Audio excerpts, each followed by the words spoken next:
الجھنا چھوڑ دیں ایسی چیزوں سے، حالات سے اور لوگوں سے جن کو آپ بدل نہیں سکتے۔ اپنی توجہ اس پر مرکوز کریں جسے آپ بدل سکتے ہیں، یعنی کہ اپنا آپ۔ دیر کا مطلب انکار ہوتا تو اللہ حضرت یعقوب علیہ السلام کو حضرت یوسف علیہ السلام سے کبھی نہ ملواتا۔ جو لوگ تکلیف دے رہے ہیں، بات بات پر تانا دے رہے ہیں، تہمتیں لگا رہے ہیں، تو آپ ایک بات کو یاد رکھیں کہ وہ رب کچھ نہیں بھولتا۔ وہ واقف ہے ہر زخم سے۔ لوگوں کے رویوں کو اس کے سپرد کر دیں۔ آپ کا اجر بہت قریب ہے۔ آپ کے صبر کے اس سفر میں آپ کا رب آپ کے ساتھ ہے۔ مایوس مت ہوں۔ دنیا میں اس سے بڑھ کر اور کوئی ایوارڈ نہیں ہو سکتا کہ لوگ آپ کی تربیت کی وجہ سے آپ کے والدین کی تعریف اور عزت کریں۔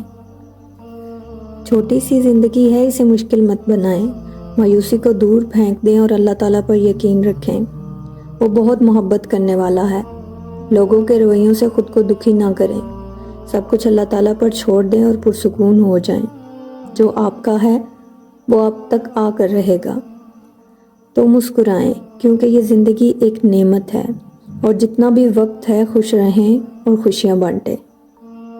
کچھ لوگ اتنے خاص ہوتے ہیں کہ ان سے 5 منٹ کی گفتگو ہمارے چہرے پر رہنے والی 24 گھنٹے کی مسکراہٹ کا سبب بنتی ہے۔ اگر تم نے اپنے رب کے لیے کچھ ترک کر دیا ہے تو خوش ہو جاؤ، کیونکہ وہ رب تمہیں ایسے نوازے گا کہ تمہاری روح بھی شکر کے سجدے میں گر جائے گی اور تم اپنی خوش قسمتی پر حیران رہ جاؤ گے۔ دھوکہ کھانے والوں کو تو وقت کے ساتھ ساتھ سکون مل جاتا ہے، پر دھوکہ دینے والے کو کبھی سکون نہیں ملتا۔ آپ کے وہ الفاظ بھی تحفہ ہیں جو دوسروں کو آگے بڑھنے کا حوصلہ دیتے ہیں۔ ہر کامیاب مرد اور عورت کے پیچھے ایک بوڑھے ضعیف ماں باپ کی قیمتی جوانی ہوتی ہے۔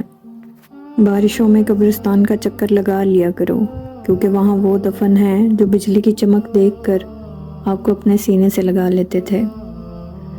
حقیقت صرف اتنی یہ ہے کہ سب سے خوبصورت وہ چہرہ ہے جسے مشکل میں آواز دینا آسان لگے، باقی یہ دراز قد، جھیل آنکھیں، گوری رنگت، یہ سب بکواس ہے۔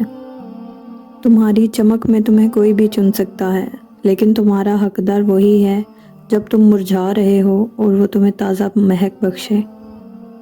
سمجھوتا ہمیشہ دوسروں کے سکون کے لیے کیا جاتا ہے، لیکن جس نے کیا وہ کتنا بے سکون ہے یہ بات کوئی نہیں جانتا۔ تکلیف دینے کے بعد جتائی گئی محبت اور نظر انداز کرنے کے بعد دی گئی اہمیت کوئی معنی نہیں رکھتی۔